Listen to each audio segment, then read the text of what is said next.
अब ये साबित हो गया है कि हरियाणा के अंदर बीजेपी की मनोहर लाल खट्टर सरकार दलित विरोधी, पिछड़ा विरोधी और दिव्यांग विरोधी है। ये तो हमें पहले ही पता था। पूरा देश जानता है कि भारतीय जनता पार्टी आरक्षण के खिलाफ है, पिछड़े वर्गों का आरक्षण खत्म करना चाहती है। लेकिन जिस तरीके से एचपीएससी यानी Hera ferry service commission Haryana का काम कर रहा है, उससे साफ नजर आता है कि मनोहर लाल खट्टर सरकार की मंशा सही नहीं है।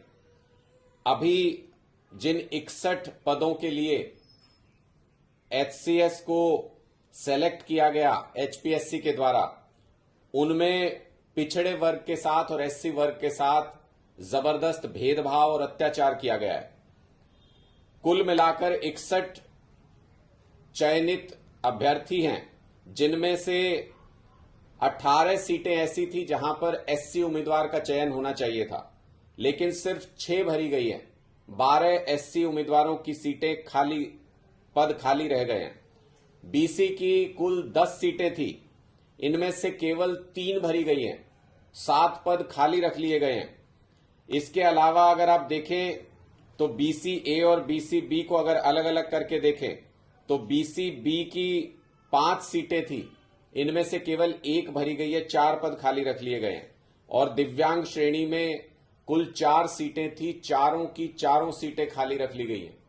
इसका मतलब खट्टर सरकार सुनियोजित तरीके से भर्ती की प्रक्रिया के साथ छेड़छाड़ करते हुए, मानदंडों के साथ छेड़छाड़ करते हुए 100 पद थे, लेकिन सिर्फ 61 स्टूडेंट्स को उसमें पास घोषित किया गया।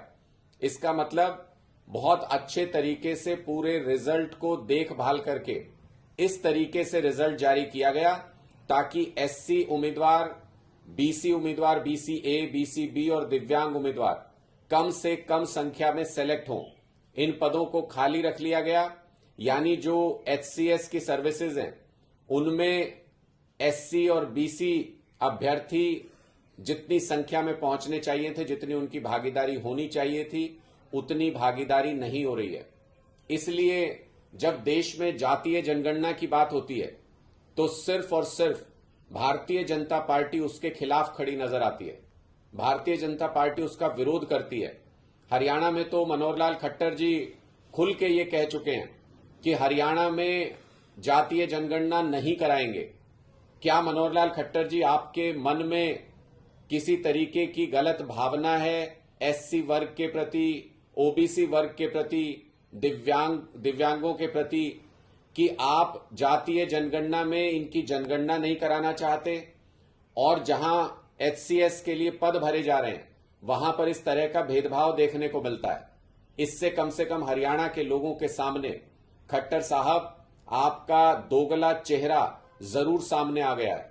जो वोट तो एससी ओबीसी वर्ग से खूब मांगते हैं, लेकिन जब उनके बच्चों को एचसीएस की सर्विसेज में भर्ती करने का समय आता है, आपका जो हेरा फेरी सर्विस कमीशन है, आयोग है, वो उन बच्चों को उन पदों के लिए चयनित नहीं होने देता। इस तरीके से दुर्भावना के साथ पूरी प्रक्रिया को अंजाम दिया जाता है। खट्टर साहब, लोगों के बीच में जब वोट मांगने जाएंगे 2024 में, तो लोग इसका हिसाब करेंगे। लोग आपको इसका पुरजोर तरीके से जवाब देंगे।